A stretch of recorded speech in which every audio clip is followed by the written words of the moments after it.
محترم سامعین و ناظرین، السلام علیکم ورحمۃ اللہ تعالی وبرکاتہ۔ سائل نے سوال کیا ہے کہ حضرت، اگر کوئی انسان کھانا کھا کے نماز پڑھنے گیا اور اس کے دانت میں کوئی بوٹی یا روٹی وغیرہ اٹکی ہوئی تھی اور اس نے نماز شروع کر دی، نماز کے دوران وہ نکلی، تو کیا اس کی نماز ہوئی کہ نہ ہوئی؟ دیکھیے حضرات، نمازی جب نماز پڑھنے کھڑا ہو تو اچھی طریقے سے وضو کرے، کلہ کرے، اور دانتوں میں کوئی بھی چیز اٹکی ہوئی تو اسے نکالے۔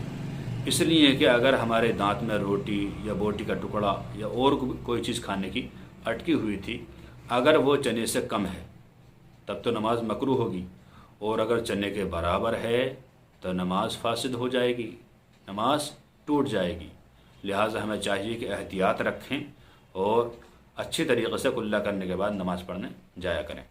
یہ مسئلہ فتاوی رضویہ شریف پہلی جلد صفحہ نمبر 839 اور بہار شریعت میں پہلی ہی جلد میں صفحہ نمبر 610 پر موجود ہے۔